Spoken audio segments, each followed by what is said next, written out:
Bonjour et bienvenue ou re-bienvenue. Je vois que des gens sont restés avec nous, ça fait très plaisir, merci beaucoup. Alors vous le savez déjà, mais je m'appelle Julie Vince, je suis journaliste et productrice pour les podcasts Société Culture à la RTS et je suis très heureuse d'être avec vous et de vous accompagner tout au long de cette 3e journée des journées durabilité de l'EPFL qui vous propose une foule d'activités ici au Rolex Learning Center, à l'intérieur, à l'extérieur, partout, pour réfléchir ensemble à comment innover et agir pour un futur durable. À 14h30, après cet événement, l'EPFL vous offre un café en compagnie de la professeure Aziza Chaouni pour parler de la thématique « Bâtir autrement, inspirons-nous du continent africain ». Si vous voulez de l'action, vous pouvez participer à une enquête sur la pollution de la neige, ses origines et ses effets, en vous mettant dans la peau de chercheuses et chercheurs lors de l'atelier de la neige à la loupe qui s'adresse aux plus de 13 ans.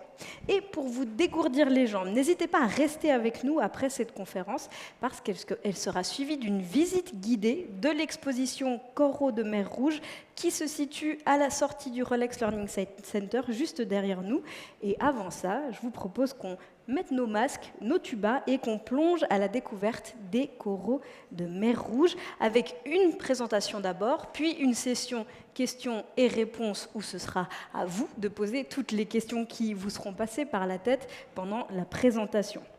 Et pour nous accompagner dans cette expédition subaquatique, nous allons faire appel à 2 experts de la thématique. Et accrochez-vous, car avant de rejoindre les eaux de la mer Rouge, notre premier invité a d'abord fait de la physique au Danemark, étudié les météorites à Hawaï, hop, un petit détour par le département des sciences géologiques et environnementales de Stanford, avant d'être nommé professeur ordinaire au Muséum d'histoire naturelle de Paris. Son arrivée à l'EPFL date de 2012, il y dirige le laboratoire de géochimie biologique où il explore ce qui se passe au croisement de la géochimie isotopique, de la biologie et du changement climatique, notamment en étudiant les organismes marins à l'échelle nanométrique. En 2019, il a fondé le Centre national de recherche sur la mer Rouge et je vous demande d'accueillir chaleureusement Anders Meijboom. Merci. Merci beaucoup. Et notre second invité est ingénieur en intelligence artificielle, passionné par les systèmes d'IA qui résolvent des vrais problèmes de la vie réelle. Il a démarré son doctorat à l'EPFL en début d'année avec le professeur Meijboom ainsi que le professeur Touya sur le projet qui nous occupe aujourd'hui. Chercheur dans l'âme, il a publié des travaux sur les modèles vision-langage dans lesquels il explore des approches innovantes pour la compréhension visuelle de documents. Je vous demande d'accueillir Hugues Sibyl. Et c'est à vous. Je vous quitte et je reviens tout à l'heure. Merci, gentiment. Merci. Gentiment, comme aujourd'hui, j'ai pas le choix, je vais doucement. Merci. Dans une condition comme ça, c'est mieux d'être sous l'eau, quoi, d'ailleurs. Ça, c'est... merci beaucoup pour l'introduction, merci d'être venu. Et on va parler un peu des coraux. En fait,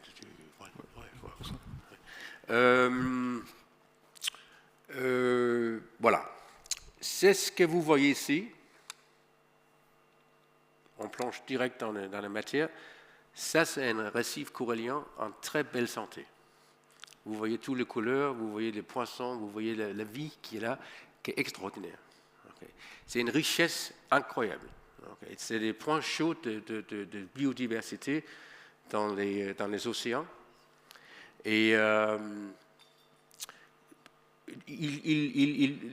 surface de nos récifs coralliens, c'est juste une petite fraction d'1% de la surface de l'océan, mais ils sont responsables, disons, d'un tiers de la biodiversité dans les océans. Parce que pas seulement il y a des millions d'espèces qui vivent toute leur vie sur le récif, il y a aussi beaucoup d'espèces qui sont nées là, et puis ils se baladent d'ailleurs pour populer l'océan d'ailleurs. Alors, à peu près un tiers de la vie dans l'océan est, dans une manière ou une autre, liée à ces récifs coralliens. Alors, c'est des points chauds de biodiversité, mais ils sont aussi extrêmement importants pour nous, les humains. Premièrement, pour beaucoup de populations autour de ces côtes où les récifs se trouvent, la nourriture. On peut pêcher là, c'est très très riche. Okay? C'est vraiment une source de la nourriture qui est très importante pour des millions, des centaines de millions de gens. Et les récifs qui sont construits par la déposition de squelettes de calcium carbonate, des coraux, ça crée des barrières qui bloquent les vagues, qui diminuent la destruction des côtes pendant les tempêtes et diminuent les risques d'inondation, etc. Alors il y a vraiment des vrais écosystèmes services, on dit, de ces récifs coralliens. D'ailleurs, je vais revenir aux couleurs tout à l'heure. D'ailleurs, moi, je suis daltonien, alors, mais les couleurs, toutes les couleurs que vous voyez ici, juste pour vous surprendre un peu, ça ne vient pas de corail. De corail. On va parler de ça tout à l'heure. Mais toutes ces couleurs-là, brun, vert, etc., comme les plantes, en fait, ce n'est pas les corails. Mais ça, c'est une richesse qu'on aime voir quand on plonge sur une récif comme ça, c'est incroyable. C'est vraiment, c'est émotionnel parce que la vérité, et je ne vais pas vous cacher ça, c'est qu'une très très grande partie de notre récif aujourd'hui, il se présente comme ça. Okay. Et là, vous voyez un écosystème qui est collapsé totalement. Okay. Vous voyez, les coraux sont morts. Et quand les coraux meurent, parce que les coraux sont à la base de ces écosystèmes, tout ça collapse. Okay. Il n'y a pas de poison, il n'y a pas de nourriture pour la population, il n'y a pas de tourisme, il n'y a pas beaucoup de plongeurs qui ont envie de regarder ça, on perd ça aussi, et on perd la protection des côtes, etc. On perd tout. Et les chiffres sont sérieux, c'est grave en fait. Je ne vais pas vous cacher que les derniers, juste 30 ans, on a perdu plus que la moitié des coraux. Okay. Et la vitesse dans laquelle on les perd aujourd'hui, mais on a anticipé que déjà 2050, c'est ce qui est demain, il va rester à peu près 10% de nos récifs en fonction, qui fonctionnent. Pourquoi ils meurent? Mais ils meurent à cause du stress, en disant local. Okay? C'est la pollution, c'est la surpêche, c'est la destruction physique, le tourisme qui est mal géré, etc. Mais ça, c'est des facteurs qui, en principe, on pourrait gérer. Okay? On pourrait diminuer ce stress, okay? Parce que c'est sous notre contrôle un peu. Mais malheureusement, il y a un facteur global, c'est le réchauffement climatique qui est très très efficace, qui est responsable de tuer beaucoup de coraux. Et c'est parce que la température de l'eau augmente avec les chaleurs, la fréquence de vagues de chaleur augmente, et les coraux, ils vivent très proches à leur seuil de stress. Il y a une certaine température qui s'appelle le seuil de blanchissement. Ça, c'est le fait, en fait, de ce stress. Et ils vivent juste en dessous ça, 1 degré, 1 degré et demi, etc. Mais avec le réchauffement climatique, la température monte et la fréquence de passage de cette seuil monte parce qu'avec les vagues de chaleur qui montent en fréquence, etc. Et dès le corail dépasse cette seuil-là, il est stressé. Et malheureusement, un résultat de ce stress, c'est ce que s'appelle le blanchissement, c'est qu'ils jettent une partie d'eux, des algues qui vivent dans une symbiose dans leur tissu. Okay. Et ces algues, pour revenir aux couleurs, les couleurs, on a parlé tout à l'heure, c'est ces algues-là, vous voyez les petites dots là, petits points, c'est des algues qui vivent en symbiose dans les cellules, dans l'organisme. C'est vraiment des endosymbiontes, ils sont dans les cellules. Et c'est eux qui donnent un peu les couleurs au corail. Là, vous voyez les couleurs là, 90% de ça, c'est les algues. Dans une corail vivante, la densité de ces algues, c'est de 5, 6, 7 millions par centimètre carré. Il y a beaucoup d'algues dans les et ils sont très importants pour le corail. Pourquoi? Parce qu'ils font des photosynthèses. Ils peuvent prendre le CO2, un peu d'énergie du soleil, l'enzyme miracle là, qui s'appelle Rubisco, qui produit du sucre. Ils produisent tellement de sucre qu'ils peuvent donner ça à l'hôte, au corail. Alors en fait, c'est les algues qui nourrissent le corail pour 80% de ses besoins. Mais c'est ce qui se passe pendant une période de stress, où la température est montée au-dessus de cette seuil, c'est que malheureusement, le corail est stressé et il jette des algues. Et il y a deux facteurs de ça. Un, il perd sa couleur, parce qu'en dessous, vous voyez, le tissu de corail est pratiquement transparent. Okay? Et tout d'un coup, quand les algues sont parties, on voit en dessous le squelette. La squelette, je crois. Oui. le squelette. Et le squelette, c'est un calcium carbonate qui est blanche comme la neige. Qui est blanc comme la neige. Alors tout d'un coup, le corail se présente blanchi, et on parle de blanchissement de corail, mais le problème, c'est pas ça, c'est un effet cosmétique, mais le vrai problème, c'est dans cette situation-là, le corail est en train de mourir de faim, parce qu'il ne reçoit plus ce sucre de cette population-là. Okay. Et ça, c'est le coral bleaching, le blanchissement de corail, qui est responsable de tuer de grandes parties des récifs à peu près partout dans le monde. Les grandes barrières, on parle toujours de la grande barrière parce que c'est le récif iconique dans le monde. On a perdu, les derniers 10-15 ans, on a perdu les 50% à cause de cet effet-là. Voilà. Mais, alors le contexte est sérieux, hein, c'est vraiment, on est dans une crise corallienne, on ne peut pas cacher ça.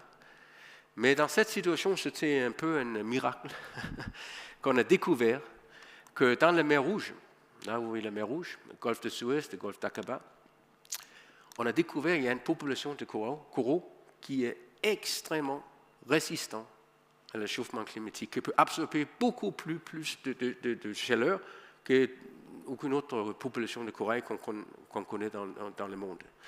Dans la mer Rouge, au lieu d'être vivre juste en dessous le seuil, qui sera dépassé avec une fréquence qui monte, là-bas, ils vivent 4-5 degrés en dessous leur seuil, ou plutôt dans le nord de la mer Rouge. Okay? Et ça veut dire qu'ils ont une buffer, ils ont une capacité d'absorber beaucoup de chaleur sans blanchir et sans mourir. Et ça, c'était une découverte, on était impliqué dans cette découverte il y a à peu près 10 ans, qui était c'était une big news, parce que là, on a vraiment une vraie chance pour nous de préserver un récif corallien qui est d'ailleurs très, très biodivers, etc., en belle santé, en bonne forme, jusqu'à la fin de la comment dire, siècle. Pourquoi on a cette population? Mais c'est parce qu'on croit, en tout cas, la population qui vit dans la mer Rouge aujourd'hui est rentrée, elle est la seule entrée naturelle dans la mer Rouge, c'est ici le Bab el-Mandeb Strait ici, et il y a une gradient de température énorme dans la mer Rouge. C'est très, très, très chaud l'eau ici, dans le mer Sud. Et plus haut, c'est 5-6 degrés moins chaud. Alors, les coraux sont migrés. Ils sont passés, on parle de cette filtre thermique, ils avaient le temps. Hein. C'est une migration naturelle qui prenait des centaines, des milliers d'années. Et ils avaient le temps pour s'habituer à cette température et puis ils continuaient, mais ils ne sont pas oubliés de vivre à 32-35 degrés. Mais en fait, au nord, ça fait 26, 27, 28. Et c'est pour ça que tout d'un coup, ils ont cette capacité. Le seuil est très haut, mais la température dans laquelle ils vivent est bas. Et ça a créé cette résistance, cette capacité d'absorber la chaleur de l'échauffement climatique. OK. Quand on a découvert ça, je ne vais pas parler très long de ça parce que je vais passer la parole à Hugues. On a dit, OK, ça nous représente quand même une chance extraordinaire, il faut faire quelque chose. Peut-être on pourrait, de la Suisse, de l'EPFL et de nos partenaires ETSZ, etc., faire quelque chose, développer les technologies, etc., pour augmenter la chance et améliorer la conservation et augmenter la chance de préserver ce récif. Et on a créé ce Centre transnational de la mer Rouge, à l'EPFL, et on a créé ça avec le DFAE. Parce que on ne peut pas cacher, c'est une région compliquée. Et avec le partenaire et les ambassadeurs de la région, on travaille vraiment très, très étroit avec eux pour qu'ils ouvrent les portes à un niveau très haut gouvernemental et qui donnent le feu vert à tous nos partenaires avec lesquels nous les scientifiques, travaillent pour qu'on puisse travailler efficacement avec les collègues dans la région pour essayer d'améliorer la situation. Juste pour vous montrer que c'était inauguré il y a 5 ans maintenant, 6 ans, 7 ans, wow, ok, par Cassis, qui est toujours là, et 5 ans après, par chance, il était à Djibouti avec nous pour célébrer notre 5e anniversaire. Okay. Et là, il y a des comment dire, socles, des piliers, des principes, des objectifs pour cette centre. Je ne veux pas discuter tout ça. Simplement, je vais souligner 2 choses. C'est, on travaille avec une collaboration, vous allez voir ça dans les photos, vous allez voir ça dans les exhibitions de photos et dans les petits films qu'on va montrer à la fin. On travaille avec nos collègues là-bas, dans des pays différents, dans la mer Rouge, mais très, très, très étroit, pour transférer les technologies, pour améliorer ensemble la manière dans laquelle on peut, l'efficacité dans laquelle on peut étudier et monitorer ces récifs. Et un but, et ça mène directement à Hugues, c'est vraiment de développer et utiliser les technologies de pointe pour vraiment accélérer la capacité de pouvoir monitorer et via cette monitoring, conserver les récifs coralliens dans la région. Avec ça, je passe et si vous êtes intéressé par les cendres, il y a notre petit site web là, mais avec ça, je passe la parole à Hugues pour qu'il explique la raison pour laquelle vous êtes venu, comment on utilise le IA dans le service des récifs coralliens. Merci beaucoup.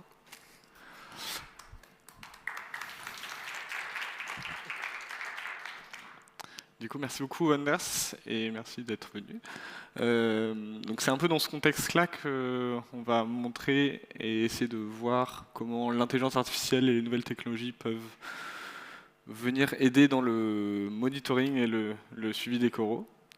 Et pour commencer, je vais juste vous montrer les méthodes un peu traditionnelles actuelles de suivi des coraux qui sont actuellement en mer Rouge et un peu partout dans le monde.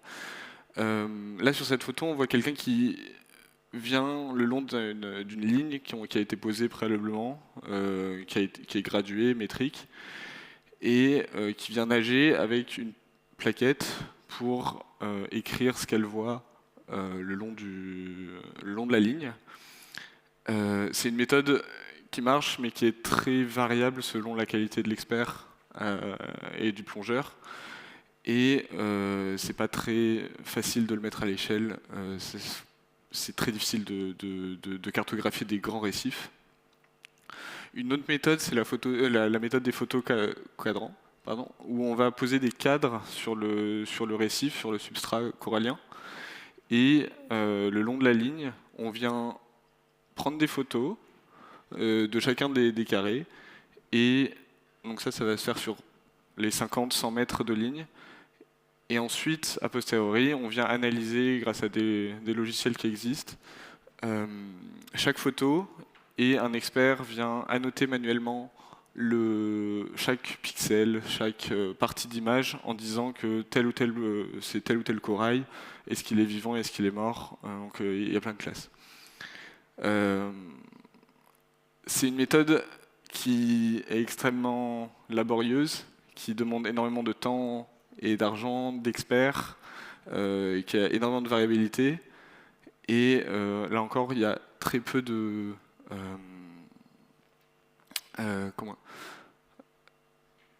c'est très compliqué de le mettre à l'échelle.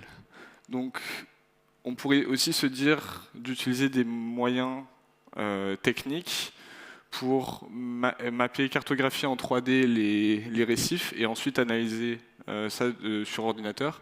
Donc c'est ce que permet une technique qui s'appelle la photogrammétrie, qui permet de délivrer des récifs coralliens jumeaux en 3D de très haute résolution. Donc ça marche très bien. Et le problème, c'est que ça demande la récolte d'énormément de données, d'énormément d'images par récif, et c'est extrêmement demandant en ressources computationnelles. Donc en ordinateur, en GPU. Donc c'est très compliqué d'analyser ensuite des parties de récifs qui sont très longs, 50-100 mètres, ça devient très compliqué. Et en plus de tout ça, les récifs coralliens sont extrêmement hétérogènes, comme l'a un peu mentionné Anders. il y a des parties qui sont très sablonneuses, très rocailleuses. Il y a énormément de structures différentes. Toutes les classes, il y a beaucoup de classes de coraux différents selon la partie du monde dans laquelle on est. Donc c'est très difficile de généraliser une méthode un peu partout dans le monde. C'est dans ce contexte-là que l'intelligence artificielle présente une belle opportunité. C'est de trouver des nouvelles méthodes pour nouvelles méthodes qui soient faciles de mettre à l'échelle, donc de cartographier des terrains qui soient beaucoup plus grands, totalement, comment dire, détenus par les populations locales. Donc il faut une étroite collaboration avec les partenaires locaux, qui soit assez rapide, parce que comme on l'a vu sur les méthodes précédentes, c'est des méthodes qui prennent très longtemps. Donc voilà, c'est un peu tout ça. Donc très rapidement, sur l'intelligence artificielle, je ne sais pas à quel point vous êtes familier avec les entraînements d'intelligence artificielle. On entend beaucoup parler. C'est une petite animation qui montre comment une intelligence artificielle s'entraîne. Donc là, c'est un petit robot qui essaye d'apprendre à reconnaître des images. Je montre ça parce qu'il y a deux types d'entraînement différents. Et la méthode qu'on a utilisée ensuite utilise ces deux méthodes d'entraînement.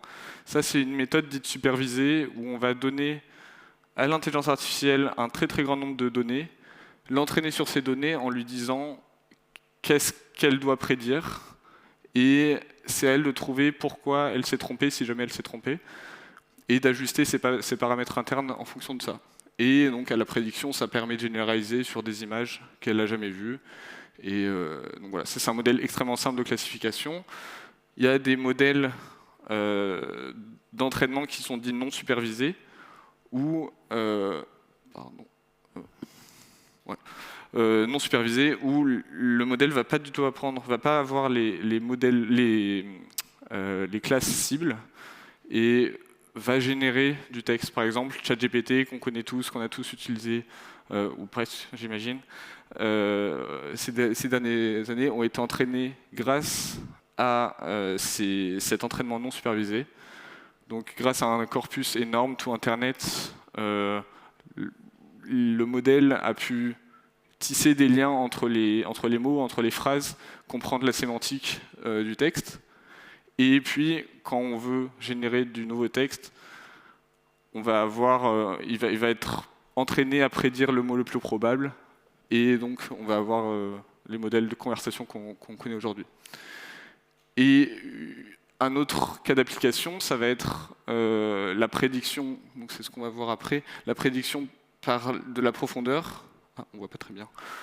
Bon, la prédiction de la profondeur, c'est un entraînement non supervisé. Donc là, je vais très rapidement vous présenter la méthode qui a été développée au laboratoire ici Ovation et en collaboration avec Anders par le professeur Devis Touya et Jonathan Sauder, qui s'appelle DeepRefMap. Donc cette méthode, elle est basée sur un plongeur qui vient filmer une ligne de transect qu'on a vue sur 50-100 mètres.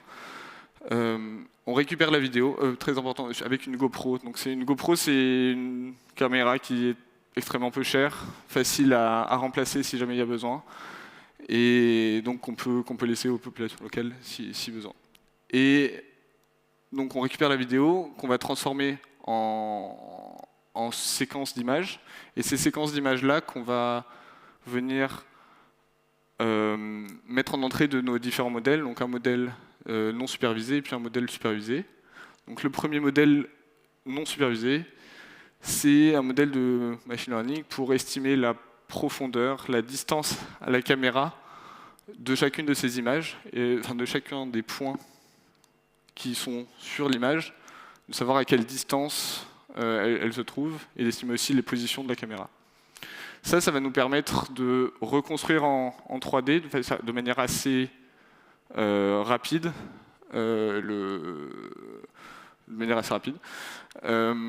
et ça marche comme ça. Donc un peu plus de détails sur comment ça marche. Pourquoi est-ce qu'on voit en 3D? Comment est-ce qu'on voit en 3D? C'est assez simple, c'est qu'on a deux yeux, et Donc quand on voit un objet d'une certaine prise de vue, on se décale, on voit d'une autre prise de vue, et notre cerveau arrive à trianguler la texture, la géométrie de l'objet en 3D. Et dans notre cas, on a dit qu'on avait une seule caméra, donc comment est-ce qu'on fait? Parce qu'on ne peut pas trianguler de la même façon. Par contre, on a le temps en notre faveur, et donc on peut prendre une suite d'images, et plus on va se déplacer dans le transect, plus on va avoir des angles de vue différents, et donc pouvoir faire cette triangulation-là et reconstruire globalement les objets en 3D. Donc c'est cette petite animation qui montre ça. Donc le plongeur vient prendre la vidéo, on a notre séquence d'images, on a ce modèle d'IA qui vient créer des estimations de la profondeur. Donc on voit que cette partie-là, c'est assez proche de nous. Et en fonction de ça, on va pouvoir reconstruire en 3D. C'est aussi important de noter que c'est des modèles, enfin c'est des estimations, c'est pas réel, enfin c'est pas de la mesure. Donc on va avoir des petites erreurs d'estimation qui vont se propager le long de la reconstruction. Donc, et c'est ça que le modèle de prédiction va essayer de minimiser. Donc ça c'était la première partie qui va nous permettre d'avoir un nuage de points en 3D pour reconstruire totalement le corail. Mais ça ne va pas suffire si jamais on veut faire du suivi long terme, parce que c'est bien beau d'avoir ce nuage de points, mais on ne sait pas ce qu'il y a dessus. On a encore besoin des experts, et c'est un peu ça qu'on essaie d'éviter sur le problème de base. Donc on va avoir besoin de cette deuxième partie qui est la segmentation sémantique. Donc c'est associer à chaque pixel, à chaque point dans l'espace, une classe. Donc dire que c'est ce que faisait l'expert sur le quadrat, mais le faire de manière supervisée, donc un peu comme le robot apprenait un peu plus tôt. Et donc pour ça, on va faire par image, on va apprendre au modèle à détecter quel pixel appartient à telle classe. Pour ce faire, il y a une base de données qui a été créée, qui s'appelle Coralscape. Il y a plus de 300 vidéos qui ont été annotées. Et dans ces 300 vidéos, il y a 160 000 polygones. Donc un polygone, ça veut dire que quelqu'un s'est assis devant cette photo et a contouré cet objet-là en disant que c'était un meandering alive. Et ça, ils l'ont fait sur ces centaines d'images. Voilà, je crois qu'il y a 37 classes différentes. Donc ça a mis beaucoup de temps à créer, mais maintenant, on l'a fait une fois, ça peut être répété, on peut étendre cette base de données de plus en plus et améliorer les modèles qui en découlent. Donc on a entraîné un modèle pour prédire chaque pixel, ça marche. Ouais. Donc voilà, donc la vidéo à gauche et à droite c'est la segmentation, donc on voit en jaune les poissons, en orange c'est un certain type de corail, et puis bon voilà, il y a différentes couleurs pour différentes choses. Et ça permet aussi de détecter les classes qu'on ne veut pas dans notre reconstitution 3D. On n'a pas envie de reconstruire des plongeurs, on n'a pas envie de reconstruire les poissons ou les pixels qui sont très loin dans l'espace, parce que c'est des objets qui ont énormément d'incertitudes et qui ne vont pas nous apprendre grand-chose sur nos récifs. Donc ça permet de les enlever totalement de nos reconstitutions. Ça, c'est la sortie de ce modèle de DeepReefMap qui a été présenté et qui est présenté avec nos collaborateurs locaux. Et donc, ça sort de cette façon-là où on va voir en haut à gauche notre image réelle. En bas, on a l'estimation de la profondeur. Donc en bleu, c'est très proche et en rouge, c'est très loin. Et ici, c'est la représentation sémantique du récif. Et au plus on va avancer sur le récif, on a notre reconstitution 3D qui va se construire au fur et à mesure la partie réelle, RGB, et la partie sémantique. Et ça va permettre de faire de monitorer, d'avoir des données extrêmement précises sur la couverture corallienne, qui est vivante, qui est morte, quel type de coraux a blanchi d'une année sur l'autre. Donc là, on a pu mapper des sites entiers de centaines de mètres. Et c'est important de noter aussi que c'est une méthode qui est extrêmement rapide. C'était un des enjeux du départ. Une vidéo d'un transect de 50-100 mètres, ça va être entre 3 à 7 minutes. Reconstruire et avoir cette sortie-là, c'est globalement dans les mêmes ordres de grandeur, une dizaine de minutes maximum pour reconstruire en 3D. Donc c'est extrêmement rapide. Et ça a permis à une expédition qui a eu lieu à Djibouti, je ne me souviens plus l'année, 2022-2023, où 17-18 sites ont été cartographiés en une semaine, et on a pu avoir sur la semaine entière des données récoltées sur toute la côte de Djibouti.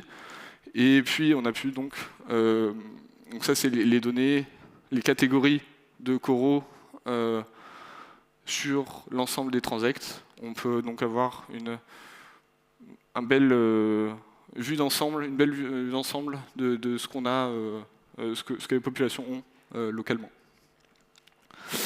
Et un autre cas d'usage, c'est de voir à quel point les récifs ont changé. Si on revisite les mêmes transects chaque année, chaque 6 mois, on peut voir et surtout suivre comment ça a changé. Et donc ça, c'est 2 mêmes transects à 3 années d'intervalle. Et vous allez voir qu'à gauche, tout est extrêmement vivant. Ça ressemble beaucoup plus à ce que Anders a montré au tout début, la photo du départ, très colorée. Et à droite, c'est un peu plus compliqué, c'est mort. Enfin, il y a eu 70% de couverture corallienne sur ce transect-là qui est décédé. Donc ça permet aussi d'avoir ces métriques-là. Et c'est ce qu'on voit ici au niveau des chiffres. Donc, par exemple, ce type de corail, ce sont des tables, des gros coraux en table, qui représentaient 27%, on ne voit pas très bien, mais qui représentaient 27% en 2022, qui ne représentent plus que 1,5% en 2025, et qui a été remplacé par de l'algue, donc qui est très mauvais pour les récifs coralliens. Et donc c'est ce que je disais, il y a eu 60% de couverture corallienne vivante qui est en moins. Et ça permet donc, ce que je disais, donc d'avoir une vue d'ensemble sur tous les récifs d'un pays ou d'une côte. Et les résultats sont assez consistants partout. Et il y a énormément de pertes. Donc il y a même des récifs qui sont totalement morts. Il y a eu quasiment 98% de pertes. Voilà. Et puis, donc, ça permet d'avoir une meilleure méthode de suivi qui soit robuste, rapide, et on n'a plus besoin d'experts. Mais par contre, on a toujours besoin de la collaboration avec les populations locales pour qu'elles les aient localement. Et donc, il y a des workshops qui sont organisés à Djibouti, en Jordanie, pour entraîner ces populations-là à faire eux-mêmes leurs vidéos, traiter leurs vidéos, et puis avoir ces données-là d'eux-mêmes pour qu'on n'ait plus à intervenir dans la région. Et donc là, c'est des photos de workshops qui ont eu lieu à Djibouti, dans les différentes expéditions. Et je crois qu'il y a un petit film qu'on va faire. Je sais pas. On va nous mener sur le récif, là, pour que vous voyez un peu comment on travaille. Et ça va présenter un peu tous les aspects des centres transnationaux. Juste souligner cette technique AI, là, Deep Reef Map, c'est une vraie révolution dans les capacités de faire le monitoring. Parce qu'on peut faire un travail dans quelques heures qui prenaient des semaines, des mois avant. Et à cause de cette vitesse et cette reproductibilité qu'on a mis dans le système, on peut répéter ça beaucoup plus souvent qu'avant. Alors c'est une monitoring qui devient beaucoup plus granulaire et beaucoup plus robuste. Okay. Maintenant, on va juste montrer le petit film là, le Transnational Red Sea. Là, c'est la dernière expédition à Djibouti, en novembre 2023, qui montre un peu comment on travaille ensemble avec les scientifiques de nos collègues dans des pays différents là-bas. Et il montre aussi un peu les différents aspects du Centre transnational de la mer Rouge. Et comme ça, vous voyez un peu, vous êtes pratiquement sur le récif, sans la chaleur, sans le bac, sans la maladie, sans tout ça. C'est juste très confortable. On y va? Merci. Là.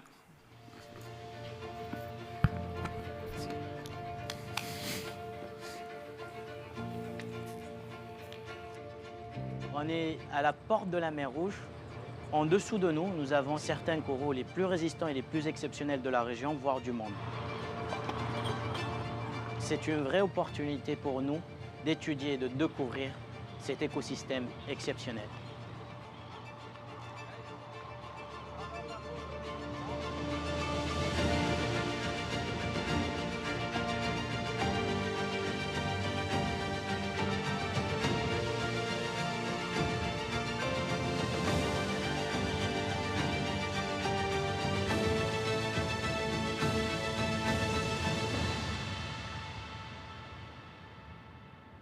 Bienvenue tout le monde aux 7 frères. Comme vous avez pu regarder à l'extérieur, il y a des lignes de courant qui sont quand même très impressionnantes autour de l'île. Bien entendu, l'idée, ça va être d'essayer de trouver des endroits qui soient protégés au cours de la journée pour pouvoir réaliser effectivement les travaux qu'on a à réaliser. This expedition is very much a continuation of the expedition from last year, where we studied the reefs in the Gulf of Tadjoura, and now we expand it to the Seven Brothers to really finish with the reefs of the entire Republic of Djibouti. Nous sommes actuellement aux îles des 7 frères et c'est un endroit qui se trouve dans le détroit de Bab el-Mandeb. C'est à la confluence de la mer Rouge et de l'océan Indien. Et c'est en ça que ça constitue un écosystème très intéressant d'un point de vue environnemental. We think that the corals in this region have migrated all the way up to the Gulf of Aqaba and the Gulf of Suez. And as they passed through the very warm waters of the southern Red Sea, they got adapted to these warm conditions. And this is why we think that the Red Sea in general, in particular, the northern part of the Red Sea, is today extremely resistant to global warming. The corals are going from basically the surface down to about 12 meters. And that's along the coast.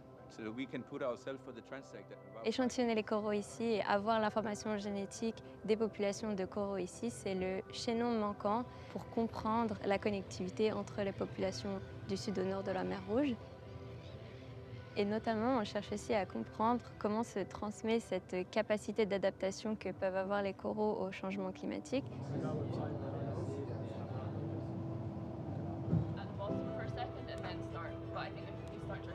Cette mission combine plusieurs axes de recherche. Une étude aussi complète n'a jamais été faite dans cette zone, d'où l'importance de ces missions.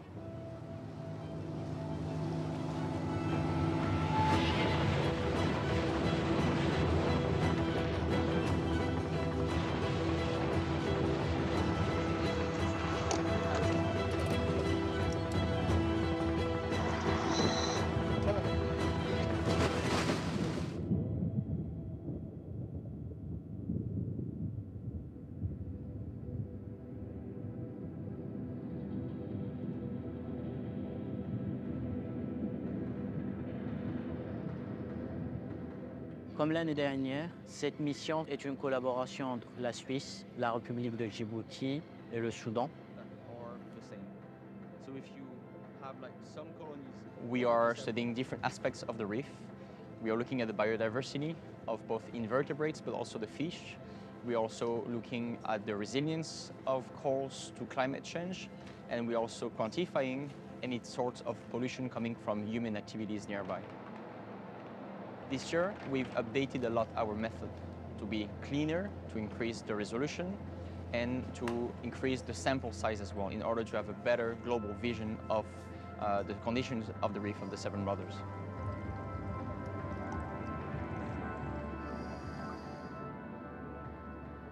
Certains coraux dans la mer Rouge ont adapté une certaine thermorésilience, mais cela ne les protège pas des menaces anthropiques. Nous sommes en train de vérifier la présence de polluants qui pourraient se trouver dans la mer, des polluants comme les microplastiques ou comme des métaux lourds.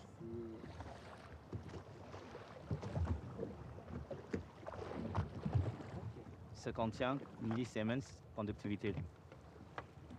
marka waxaan sameynaynaa shaybaar anakoo baadhayna biyaha macdanta ku jira pH meterka pHka conductivity-ga waxa ay ku dhanna waxa loo sameynaya sida loo ogaayo inuu isbeddel ku yimiday deegaanka ba sugnaanta macdanta badda ku jirta.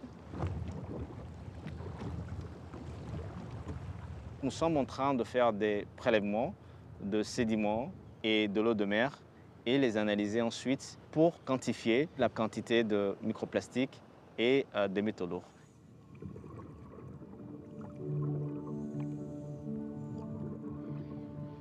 Cette année, on est dans des conditions plus difficiles que l'année dernière.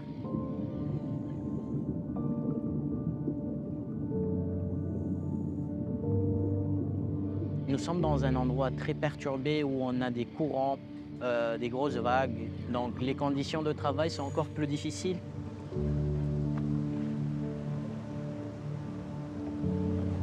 كل المشاعر بتكون معاك إحساس بالخوف، إحساس بالاستكشاف، إحساس بالحياة ذاتها. قدرنا نشتغل رغم إنه التيار كان صعب، الرياح قوية، وبعد ده جاء التعاون العلمي. On fait notre maximum pour pouvoir réaliser tous les échantillonnages et nous sommes une équipe très dynamique, très soudée. Malgré ces conditions-là, on a pu effectuer tout ce que nous souhaitons. C'est très important d'échantillonner les coraux ici pour ensuite pouvoir comparer leur génome au génome des coraux du golfe de Tadjoura et du reste de la mer Rouge pour pouvoir prédire des zones ou des récifs qui seront susceptibles de mieux résister à des changements brutaux qui pourraient arriver dans le futur. Et du coup, cette information, elle pourrait aider les acteurs de conservation à cibler leurs efforts sur ces récifs en particulier.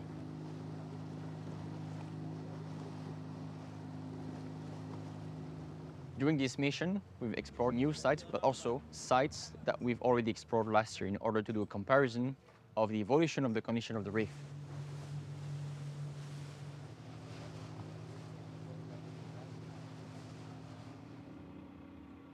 So we're here just south of Mascali Island, precisely at the GPS location of a dive site that we visited in last year's mission in September. And this site is very pristine, and we hope to remain this way. So we're here again this time with the 3D mapping project. We hope that the site remain pristine, given the very warm water temperatures, but we'll find out.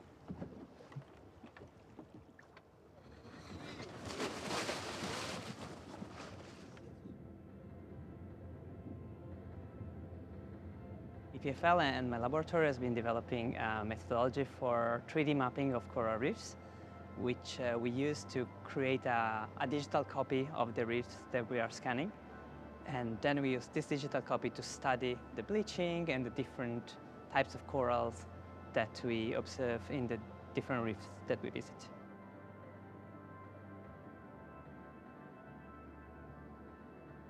So here I'm just showing the 3D model from last year's visit to the site again. So we can see the 3D structure of the reef, we can see the individual corals. And then when we have this year's model, when we take the videos back and process them, then we'll be able to compare these side by side and really quantify the change and quantify the area that's been affected by bleaching and other factors.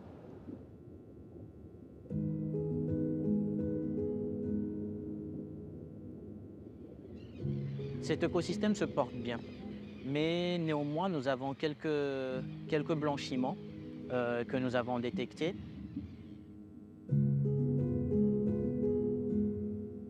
We sit now during this mission in a very special period of time where the heat is not only extreme but also very late. Corals that used to experience this sort of heat 2 months prior to November are now still undergoing such stress. Les blanchiments des coraux que nous avons remarqués peuvent être dus à plusieurs phénomènes. Et là, nous sommes en train d'étudier lesquels sont les plus plausibles par rapport à d'autres. The main cause for such events is climate change and global warming. But of course, there are lots of additive effects from human origin, overfishing, for instance, local pollution. All of those local factors put additional pressure on the reef and potentially reduce their chance of recovery after a bleaching event. And this is very important that the authorities are aware of that and work together in order to protect those reefs from any local stress and let them naturally acclimatize or adapt to climate change.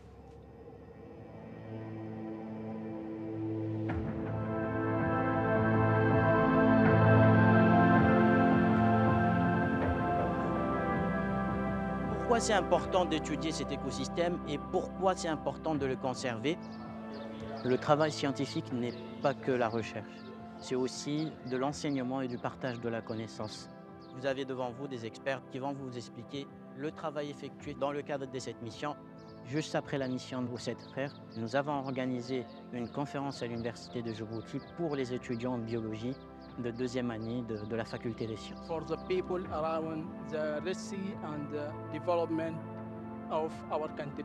Ces étudiants sont la génération future et c'est leur futur qui est mis en jeu. These students that will become the next scientists will follow up and conduct the monitoring of these reefs in the years to come. Qui fait lien avec la We are very lucky to have a strong partner in Djibouti, namely the University of Djibouti, to help us together create a course at the university implementing the newly developed methods by us to monitor the reef. And that will create not only scientists, but the future conservationists of the Republic of Djibouti.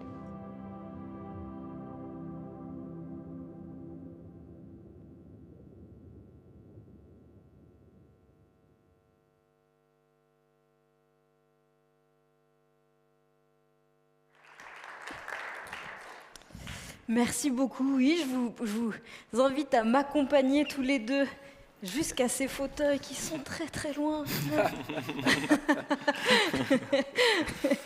Merci beaucoup pour votre présentation à tous les deux et pour ce film qui nous permet vraiment d'avoir une vision très claire et globale de cet incroyable projet auquel vous participez tous les deux.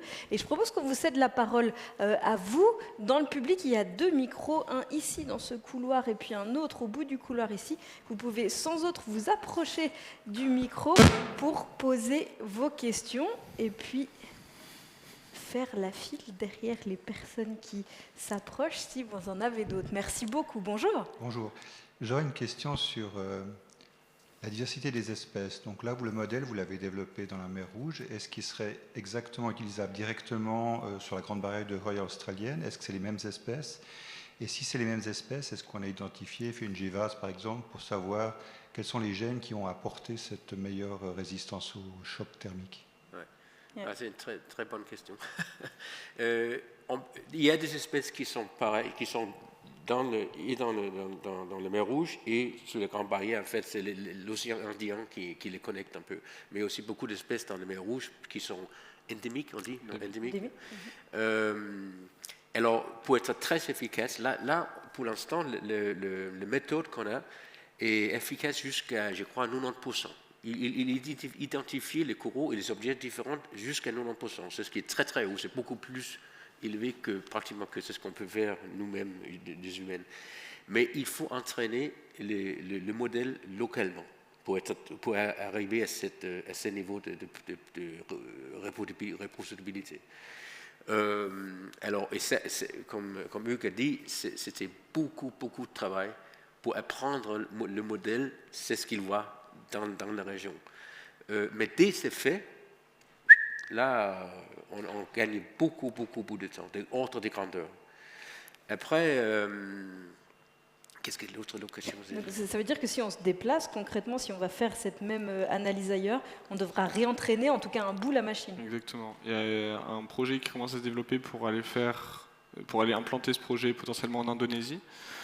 où les espèces sont similaires, mais il y a aussi des espèces endémiques là-bas, où il va falloir récolter de la donnée, réentraîner des modèles sur ces données-là spécifiquement.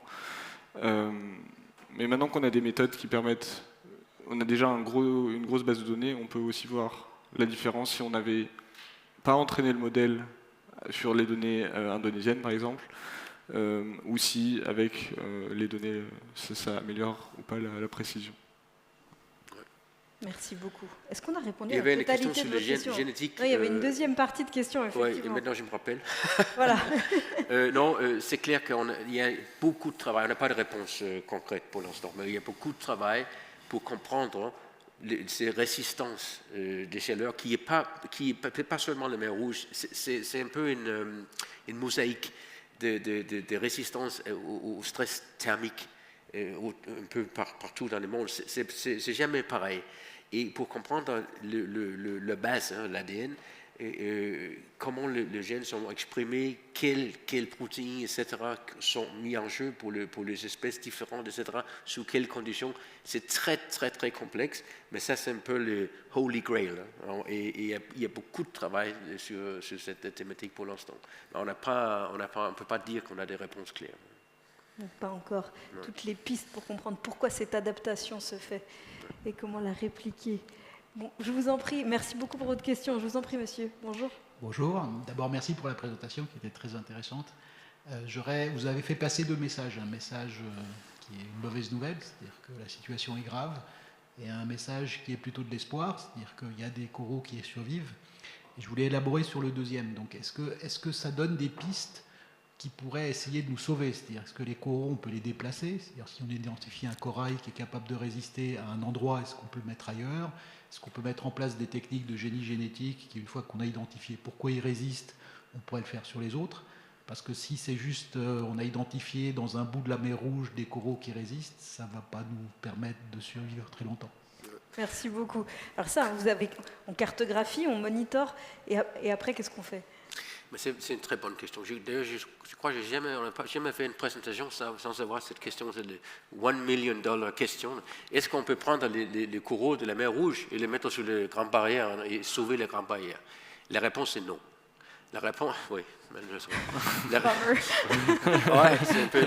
Non, mais pourquoi? Parce que les coraux sont quand même adaptés à des conditions locales. Okay. Les conditions dans la mer Rouge, par exemple, sont très spéciales. Juste pour mentionner un facteur, c'est la salinité.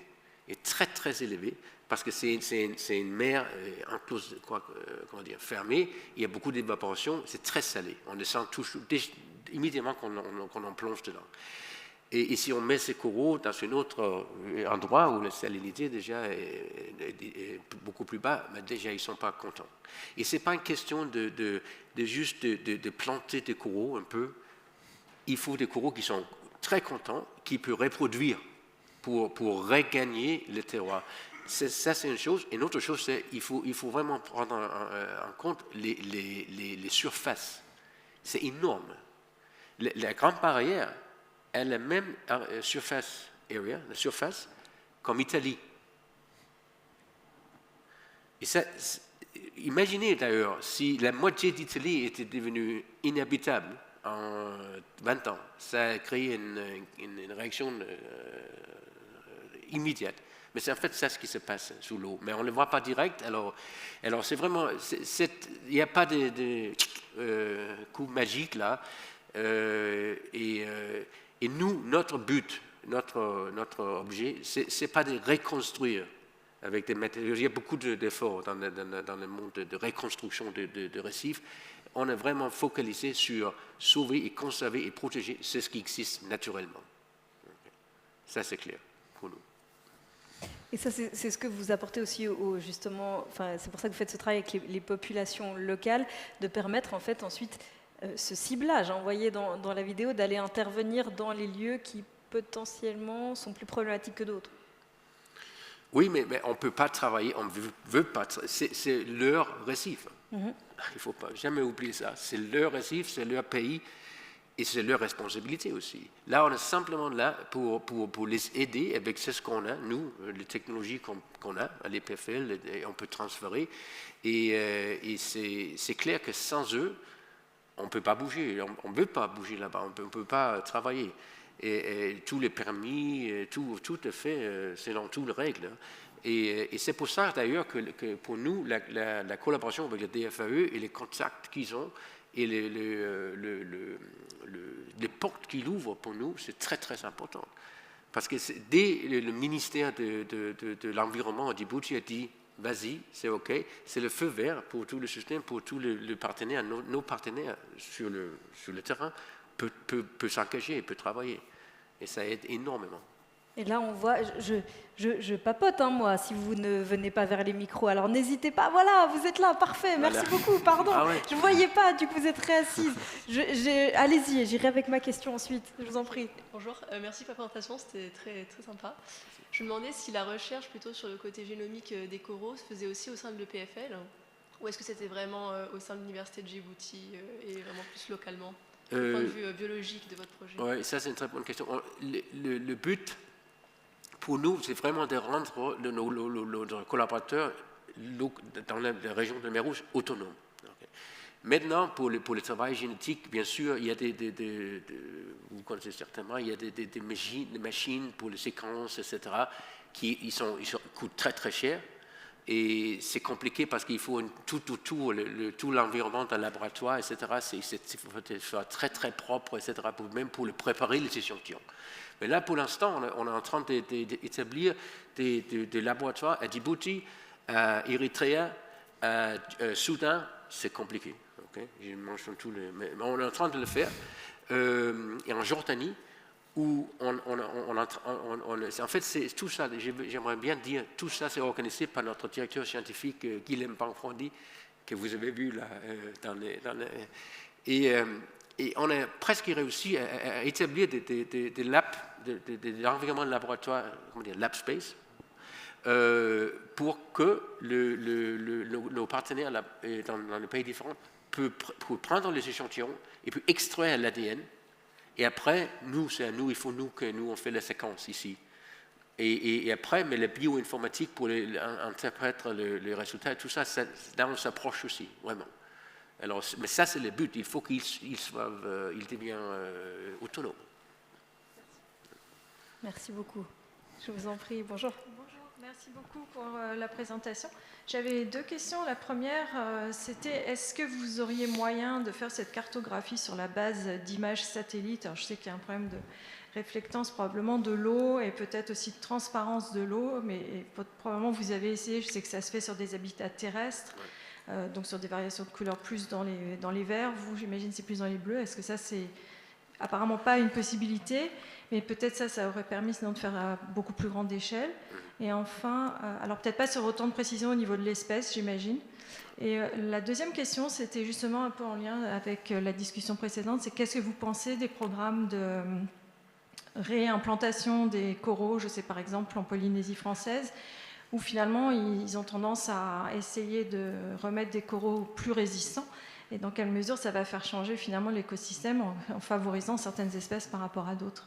Merci. Oui, d'abord, merci beaucoup, c'est une très bonne question. Le laboratoire du professeur Davis Touya, Davis, il est le world champion de remote sensing et tout ce qui est remote sensing et identification des objets dans le milieu terrestre. Et il est l'expert. Et si on pouvait le faire, il le ferait. C'est 100%. Ça a été essayé au tout début de la thèse de Jonathan Sauder qu'on a vu, qui a développé DeepReefMap. Et en fait, ça ne permet pas d'avoir une résolution très précise, surtout au niveau comme vous l'avez dit, au niveau de l'espèce. Et au niveau de la couleur de l'eau, en fait, il faut des conditions parfaites et que la profondeur de l'eau soit vraiment, que ça soit très très peu profond. Si on a des récifs qui vont au-delà de 6-7 mètres, c'est déjà très compliqué. Donc c'est possible, mais dans des zones très restreintes en fait. Très restreintes, et on n'a pas une résolution suffisante. On peut avoir peut-être le blanchiment potentiellement. Ouais, mais franchement c'est très très difficile à faire parce qu'avec ce filtre qui est l'eau, on perd tellement d'informations qu'on ne peut pas. Même avec nos caméras, on est vraiment à quelques mètres. On ne peut pas aller jusqu'à identifier les espèces. On peut, parce que c'est même pour les plongeurs, les experts très expérimentés, c'est très difficile d'identifier parce que les coraux sont très plastiques. Ils peuvent créer des formes différentes, les mêmes espèces. On peut pratiquement ne pas les reconnaître d'un endroit d'un autre parce que ça dépend du courant, la nourriture, etc. Et il peut être totalement différent pas totalement, mais très différent dans la forme. Alors c'est très difficile à aller jusqu'au niveau de chaque espèce. Mais les formes générales, les coraux compacts, les coraux branchés, les coraux tables, etc., ça on peut distinguer. D'un satellite, on n'a aucune chance de faire ça. L'autre question, c'est... La réimplantation des coraux, ah oui. C'était la deuxième. Non, mais c'est un grand débat parce qu'il y a énormément d'efforts et d'argent qui va dans les projets pour reconstruire des coraux. Le problème, c'est, là vous avez mentionné des coraux qui sont plus résistants. Et ça, bien sûr, c'est une idée, si on replante, si on développe quelque part, on n'est pas impliqué de ce travail, mais si on développe des coraux qui sont encore plus résistants aux chaleurs, par exemple, ça a une chance de le replanter.